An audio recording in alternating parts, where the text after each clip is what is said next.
Dewasa ini, begitu banyak konsep-konsep dan sistem-sistem yang mengajarkan tentang bagaimana rezeki bekerja dan tentang bagaimana semesta mendukung kita untuk mendapatkannya. Tentu, itu sangatlah bagus. Bahkan saya pun mempelajarinya dan menerapkan ke dalam hidup saya.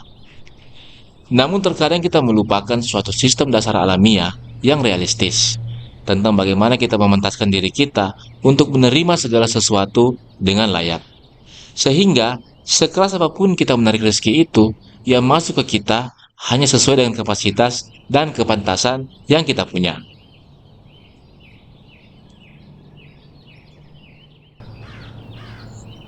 Mulai dari sini. Pada tahun 2012, saya menghadiri acara seminar yang diadakan oleh salah satu organisasi kepemudaan di kota saya.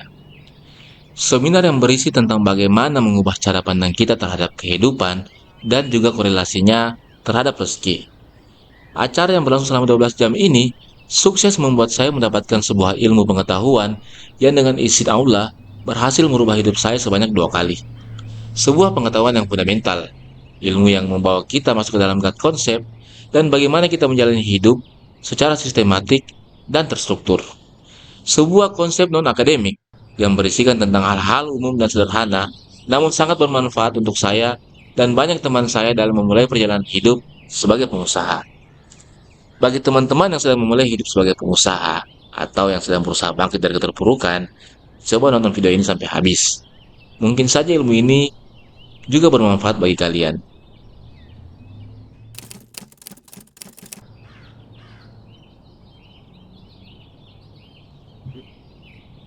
Self-acceptance atau penerimaan diri, sebuah konsep psikologis yang melibatkan penerimaan dan penghormatan terhadap diri sendiri, baik itu kelebihan dan kekurangan, serta menerima bagian dari diri yang tidak dapat diubah.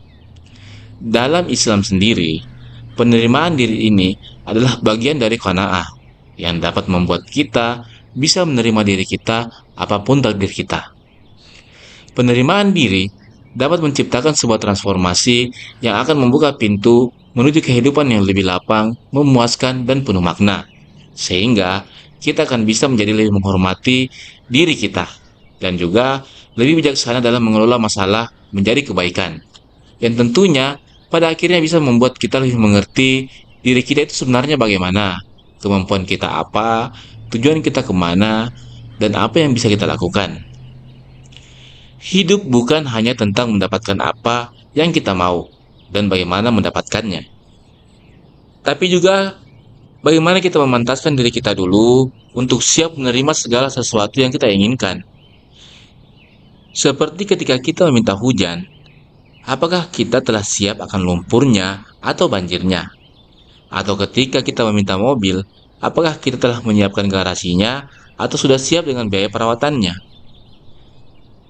Contohnya begini, ibarat kita baru memulai beternak ayam dan memiliki kandang yang bisa menampung maksimal 30 ekor ayam. Tiba-tiba saja di desa kita mendapatkan bantuan bibit ayam 10 hingga 100 ekor per orang dari pemerintah. Kita pun mengajukan proposal untuk mendapatkan 100 ekor ayam. Apakah langsung disetujui?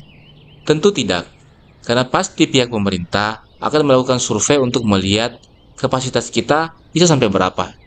Sehingga tidak mungkin kita menerima 100 ekor ayam. Lantas bagaimana sikap kita? Jawabannya hanya tiga. Pertama, kita akan mencari lahan yang lebih luas, kemudian membuat kandang yang lebih besar. Kedua, ikhlas menerima bantuan yang diberikan sesuai dengan kemampuan kita. Atau yang ketiga, tidak kita terima sama sekali. Kira-kira mana yang benar? Jalaluddin Rumi pernah berkata, janganlah bersedih jika rezeki tidak kunjung datang. Allah tahu kapan saat yang tepat untuk memberikan yang terbaik. Jadilah seperti tanah yang subur, siap menerima hujan ketika waktunya tiba.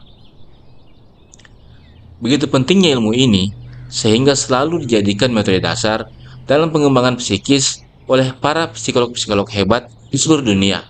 Karena terbukti dapat membebaskan diri dari beban kritisisme dan juga dapat meningkatkan kualitas hubungan interpersonal serta peningkatan resiliensi. atau kekuatan dalam menghadapi tantangan, sehingga akan menumbuhkan sebuah kelapangan dan kesiapan kita menerima anugerah dan keajaiban rezeki secara kuantitas maupun kualitas.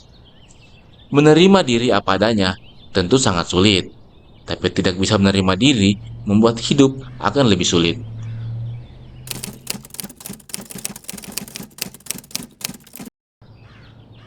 Meletakkan mimpi kita dengan tepat.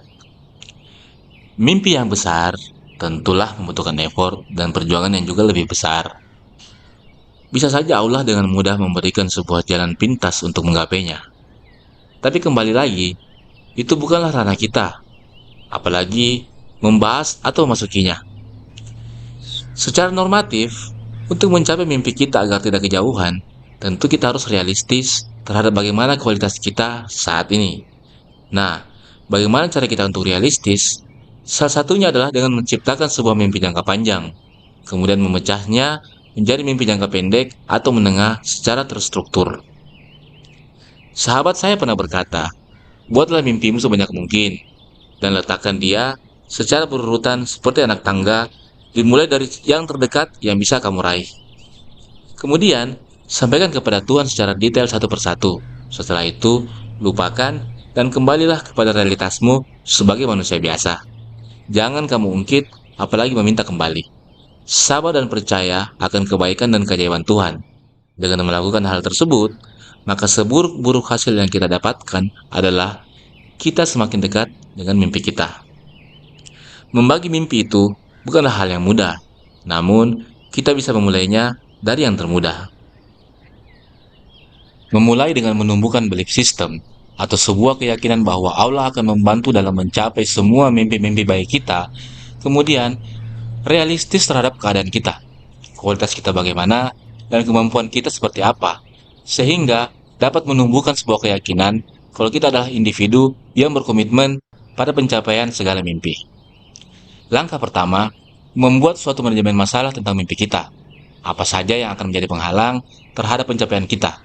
Kemudian, merubah semua masalah tadi menjadi sebuah mimpi jangka pendek yang akan kita capai. Kedua, pecahkan semua mimpimu menjadi beberapa mimpi dengan jangka menengah secara logis dan berurutan. Kemudian, susunlah semua mimpimu langkah per langkah, dimulai dari jangka pendek, menengah, sampai jangka panjangnya. Ketiga, ambil tanggung jawab 100% terhadap semua mimpimu. Dan terakhir, bekerjalah seperti biasa, tapi dengan meniatkan diri kita untuk meraih mimpi. Sebagai contoh, kita adalah seorang yang ingin memulai sebuah peternakan ikan dan bermimpi suatu saat bisa memproduksi 1.000 ekor ikan per bulan. Namun, sebagai pemula, kita mungkin hanya memiliki modal yang cukup untuk membeli bibit 60 ekor saja. Tentu, secara logika dan kenyataannya itu akan sangat sulit untuk bisa mewujudkannya dengan mudah dan dalam waktu yang singkat. Dan kenyataannya, mimpi itu akan tertunda bahkan gagal. Tetapi, ketika kita memiliki penerimaan diri yang baik, kita bisa membaginya menjadi beberapa mimpi jangka pendek dan menengah. Dimulai dengan mengubah semua masalah menjadi mimpi dimulai dari apa yang paling kita bisa. Misalnya, kita memiliki masalah, belum tahu cara memulai peternakan itu. Kita konversi saja menjadi sebuah mimpi yang mengatakan bahwa ingin menjadi peternak ikan tanpa embel-embel. Atau masalah modal untuk lahan belum cukup, menjadi memiliki lahan ternak ikan. Setelah berhasil, ditambahkan lagi mimpi-mimpi berikutnya, menjadi peternak ikan yang bisa memproduksi ikan 100 ekor per bulan, dan seterusnya dan seterusnya.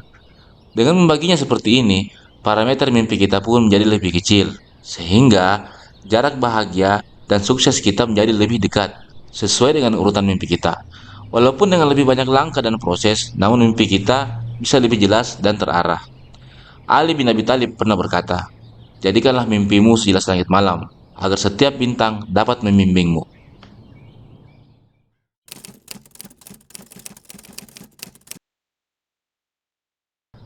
Mengambil tanggung jawab adalah suatu respon atau sikap mental yang mencakup kesediaan untuk menerima dan menanggung konsekuensi terhadap semua kejadian yang terjadi, serta kesiapan untuk mengelola atau memperbaiki situasi yang mungkin timbul. Meskipun positif, namun sangat berat untuk melakukannya. Terlebih, ketika kejadian itu tidak langsung terjadi pada kita atau melalui subjek yang lain. Saking beratnya, banyak orang yang mengabaikan tanggung jawab dengan memberi respon negatif atau bahkan lari dari tanggung jawab. Padahal, tanggung jawab ini adalah sebuah respon penentu dalam pembentukan kekuatan kita, baik itu dalam menerima maupun mendapatkan. Tanpa tanggung jawab, penerimaan diri tidak akan berguna, dan tanpa tanggung jawab, tidak akan ada mimpi yang tercapai. Memulai dari diri sendiri, tanggung jawab bukan hanya tentang sesuatu yang besar ataupun berat. Dengan tidak memberi respon negatif, misalnya berkomentar atau memberi alasan pun, itu salah satu bentuk tanggung jawab. Sehingga, kita bisa melatih rasa tanggung jawab kita dimulai dari hal-hal ringan saja, sampai bisa menjadi sebuah habit atau kebiasaan yang dapat membentuk karakter kita menjadi lebih kuat. Sebut saja ketika kita sedang berjalan, kemudian tersandung sesuatu, biasanya kata yang keluar dari mulut kita adalah, siapa yang meletakkan barang ini di jalan? Ataukah, kenapa barang ini ada di sini? Padahal, kalau kita memiliki suatu respon yang positif, kita bisa berpikir bahwa ini salahku karena tidak waspada ketika sedang berjalan. Ataukah mungkin kejadian itu adalah amanah yang diberikan kepada kita untuk memindahkannya agar tidak menimpa orang lain. Tanpa kita sadari, hal yang kadang kita anggap sepele inilah yang melemahkan diri kita. Karena hal itu bisa membentuk suatu kritisisme diri dan juga krisis resiliensi. Sehingga dampaknya akan membuat kita terbiasa sembunyi pada 1000 alasan dan juga akan selalu bergantung pada sebuah penyalahan terhadap subjek lain.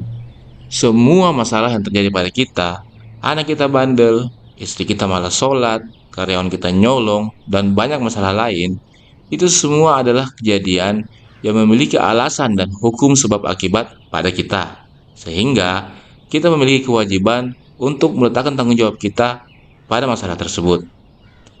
Dengan mengambil tanggung jawab itu, menunjukkan bahwa kita telah kembali kepada fitrah kita sebagai pejuang dan pemimpin, yang pada dasarnya, dari sebelum lahir, kita sudah menjadi pejuang. Pejuang yang berjuang melawan ribuan sperma yang pada akhirnya kita menangkan. Dan pejuang yang telah diberi amanah untuk menjadi seorang pemimpin yang memiliki tanggung jawab minimal terhadap diri kita sendiri. Bunda Teresa pernah berkata, "Jangan menunggu pemimpin, lakukan saja sendiri. Orang-orang itu mengikut dengan alami." Segala sesuatu yang terjadi pada kita, baik maupun buruk, pada dasarnya memiliki dua alasan. Pertama, karena kita pantas menerimanya. Dan kedua, kita sedang diuji. Sehingga respon kita pada setiap masalah menentukan kekuatan dan kesiapan kita. Apakah kita memang pantas menerimanya, atau apakah kita kuat dalam menjalani ujian tersebut. Everything happens for a reason, and every outcome depends on our response. Segala sesuatu terjadi dengan alasan, dan setiap hasilnya tergantung pada respon kita.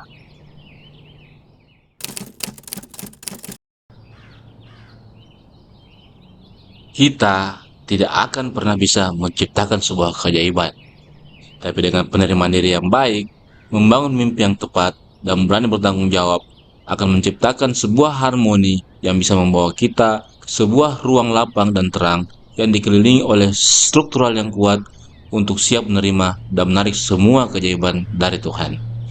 Ciptakanlah harmoni yang indah pada hidupmu. Kemudian berkatalah dalam doamu, "Ya Tuhan, seandainya saja Engkau ingin memberiku sesuatu yang lebih besar dan lebih baik, dengan izin-Mu saat ini saya telah siap." Terima kasih. Wassalamualaikum warahmatullahi wabarakatuh.